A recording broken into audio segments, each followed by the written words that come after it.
Kindergarten. Let's go!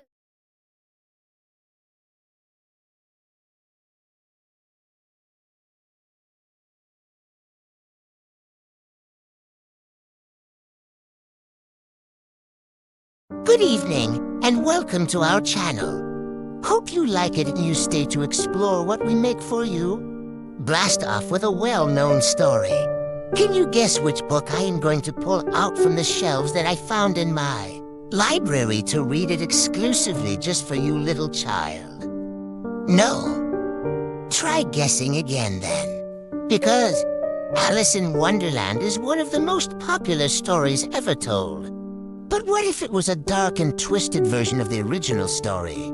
Well, here's one such version where everything you thought you knew about Alice in Wonderland will be turned upside down. The White Rabbit was late, so very late.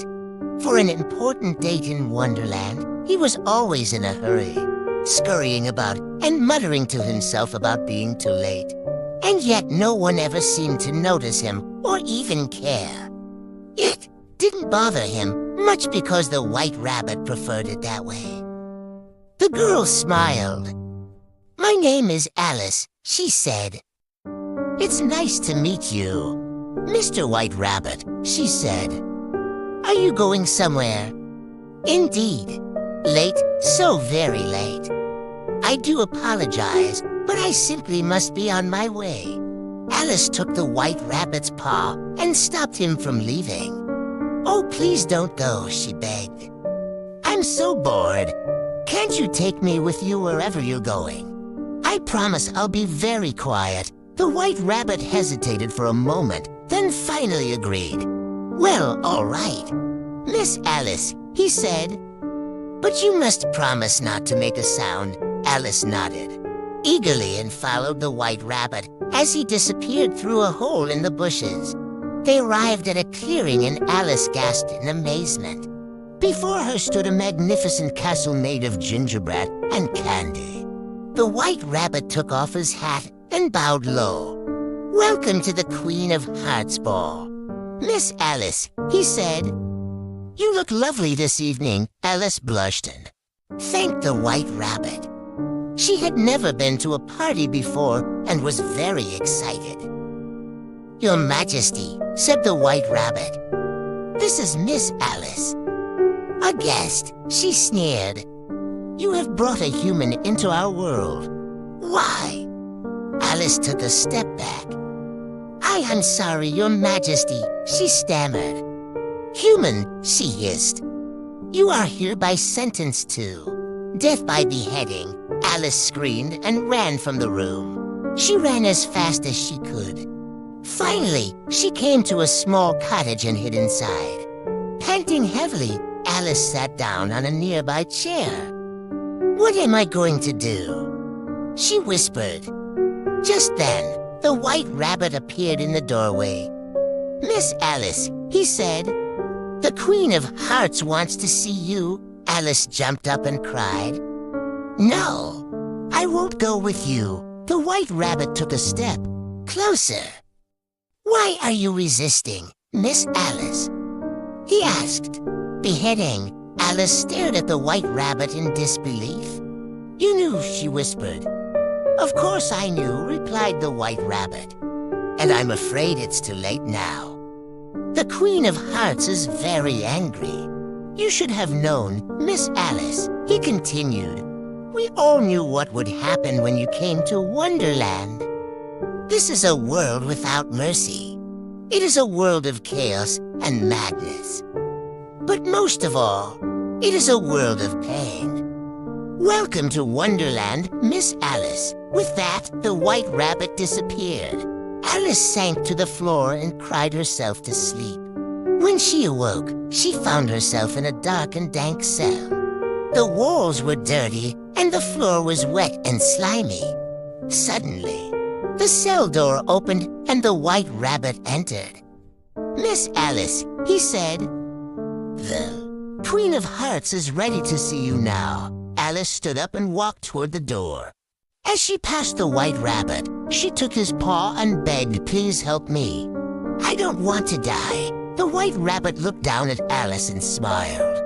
"I'm sorry, Miss Alice," he said, "but you wouldn't want to disappoint the Queen of Hearts, would you? After all, she has been expecting this for quite some time now." With that, the White Rabbit let go of Alice's paw and closed the cell door. Alice fell to the ground and cried out in despair. "Don't be sad, Alice," said a voice. Alice looked up and saw a small mouse sitting on the wall. She dug some more, and soon enough, Alice ran for hours, but she couldn't shake the feeling that she was being followed. Every time she looked back, she saw the same thing. A tall, thin figure with long white hair trailing behind her. Who was it? Was it the Queen of Hearts come to claim her prize? Alice didn't stop to find out. She just kept running until she came to a clearing. In the middle of the clearing stood a large tree with. Alice stood at the edge of the pit and hesitated. What was this place? What was it doing here? Just then, the tall, thin figure approached. "Don't be afraid, Alice," it said. "I won't hurt you." Alice jumped and turned to face the figure. "Who are you?" she asked. "I am the caterpillar," it replied. "And you, Alice, are the prophesied one." Alice frowned. "Prophesied," she repeated. "What do you mean?" "You are destined to save Wonderland." "Alice," said the caterpillar. "But to do that, you must first be broken." With that, the caterpillar climbed onto Alice's shoulder and leaned in close to her ear. "Listen carefully, Alice," it whispered. "I will tell you how to defeat the Queen of Hearts once and for all." It told Alice of an ancient prophecy that foretold of a. Alice listened intently, her heart pounding in her chest. The caterpillar sensed Alice's doubts and placed a paw on her hand. "You may not think you're strong enough, Alice," it said, "but you are. You have the power within you to save Wonderland. But you must believe in yourself." With that, the caterpillar disappeared and Alice was left alone in the clearing. She was the prophesied savior, wasn't she? But how? Just then, a small voice spoke up. "But I had no choice. Wonderland in the first place." Alice asked. "Because I knew you would be the prophesied one. But why did you betray me?" Alice demanded. "Because I was afraid," the White Rabbit whispered. "Afraid of what?" Alice pressed. "Of dying," the White Rabbit replied. "I suppose there is no one else I can turn to," she said. "That is what the prophecy says," he replied. "But you will need my help." "White Rabbit," she said.